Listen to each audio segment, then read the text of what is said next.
Y bueno, ya que vimos una pequeña introducción, ahora ya podemos empezar a hablar sobre... Ya podemos entrar en materia realmente. Entonces empezamos a hablar sobre hipótesis, errores y el p-valor. Todo esto consiste en que plantear bien la pregunta es la mitad de la respuesta. Empecemos a ver un poco sobre esto. Toda prueba de hipótesis es, en el fondo, una pregunta formal. Los datos que tengo son compatibles con lo que se afirma. Primero hay que formular la pregunta correctamente, después hay que saber qué significa equivocarse y finalmente interpretar el resultado sin caer en errores clásicos. De forma resumida, esta sería la idea general de lo que es una prueba de hipótesis. Este es el procedimiento que seguimos a la hora de hacer una prueba de hipótesis.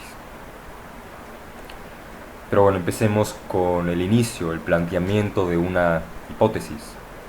Nosotros tenemos el contraste, el duelo entre la hipótesis nula y la hipótesis alternativa.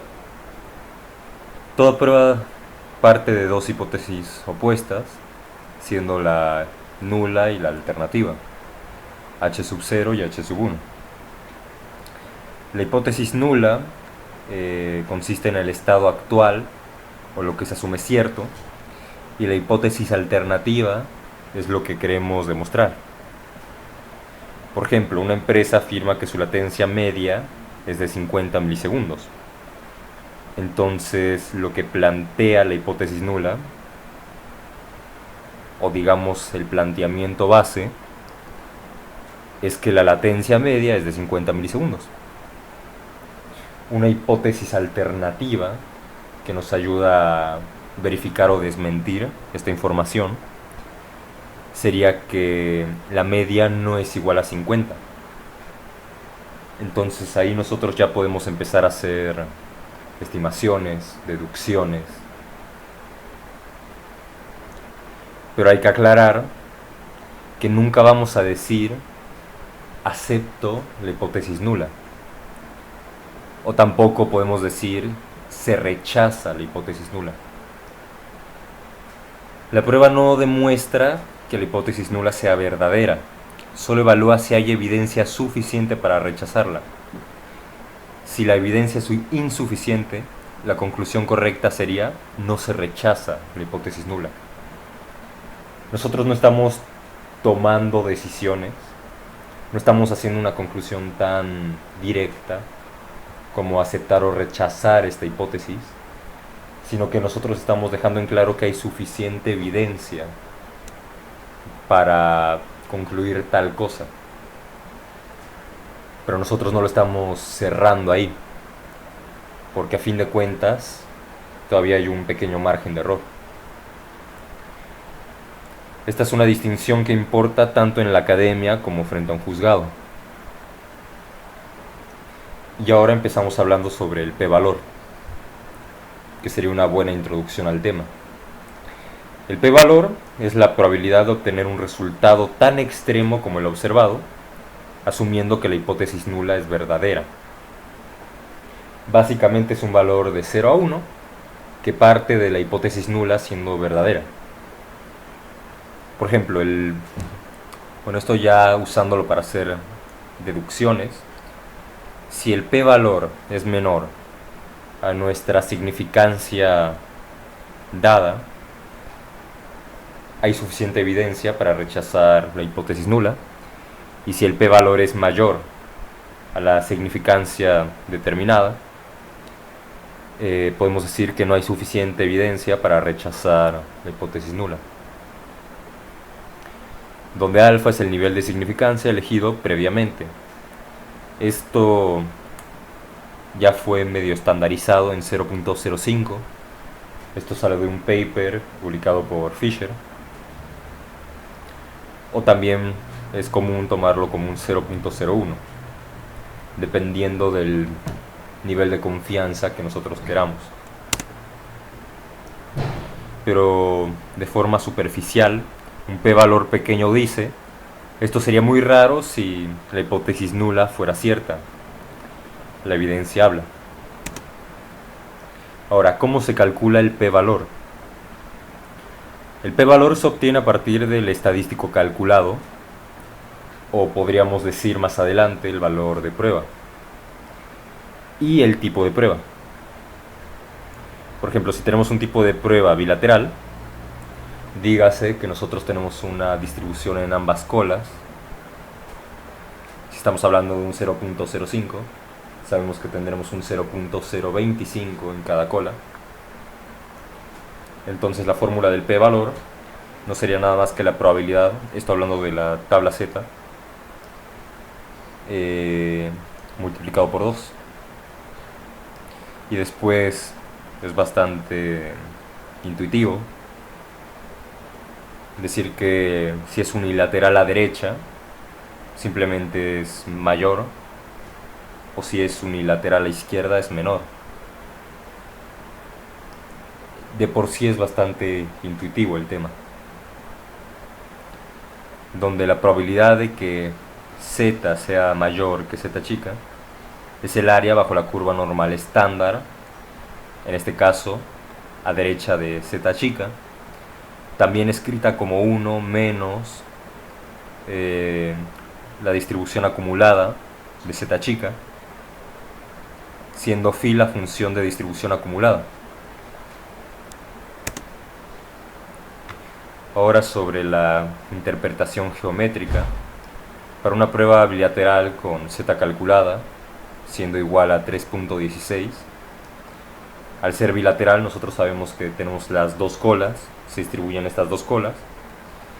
Entonces, bueno, esto ejemplifica lo que ya dijimos anteriormente y nos da un resultado. Hacemos la resta, duplicamos y nos da este resultado. Esta área sombreada, dígase la probabilidad de observar algo tan extremo, representa el p-valor. Y como este p-valor es menor que el nivel de significancia, tenemos suficiente información para rechazar la hipótesis nula. El p-valor no es la probabilidad de que la hipótesis nula sea falsa, sino que es la probabilidad de ver estos datos si la hipótesis nula fuera verdadera. Voy a ejemplificar esto con un ejemplo bastante simple, que es que imaginemos que tenemos un supuesto hombre suertudo, ¿no?, que asegura que tirando una moneda siempre saca cara.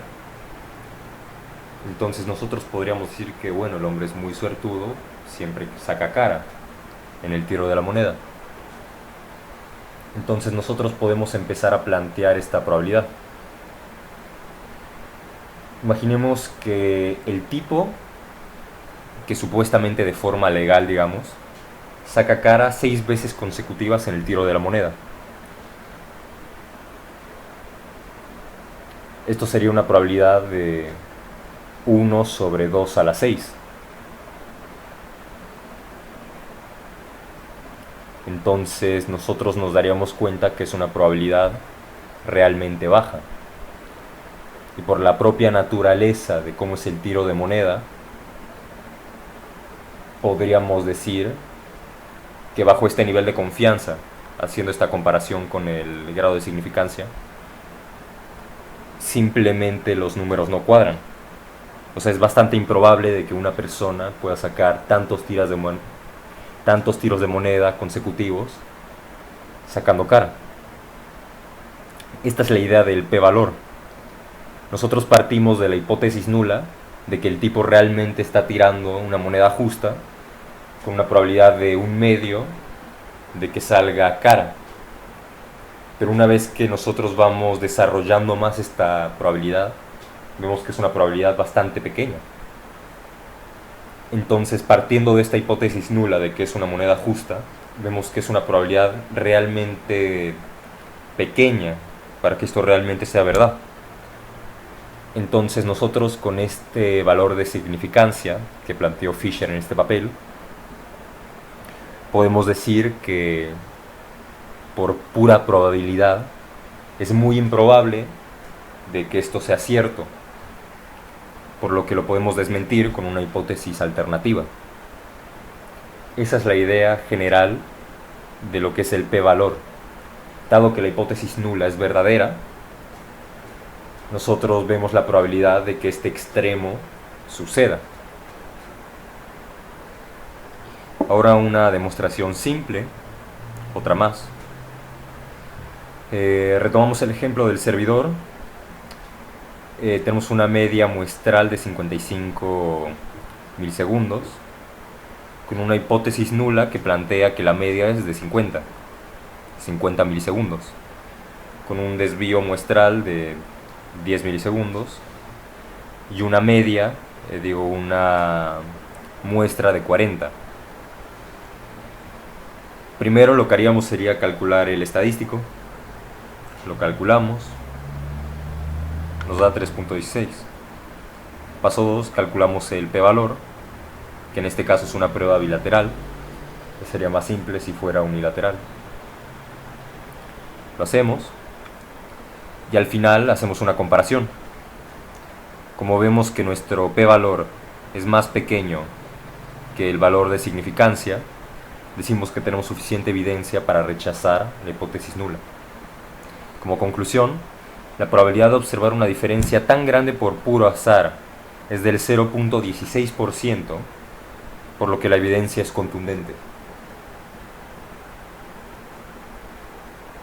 Y finalizamos hablando sobre los dos errores posibles. Al decidir sobre la hipótesis nula podemos equivocarnos de dos maneras distintas. Primero teniendo un error de tipo 1, dígase alfa, donde la hipótesis nula es verdadera, pero la rechazamos. Y aquí es donde entra el tema del grado de significancia. Nosotros tendríamos, con un 5% de significancia, tendríamos un 5% de probabilidad de equivocarnos. Dígase de cometer un error de tipo 1 o de tipo alfa. Y el segundo error que podemos cometer, el tipo beta, sería que la hipótesis nula sea falsa, pero no la rechazamos. Y esto sería un poco más probable por la propia naturaleza de este grado de significancia. El error de tipo 1 rechaza la hipótesis nula cuando en realidad es verdadera.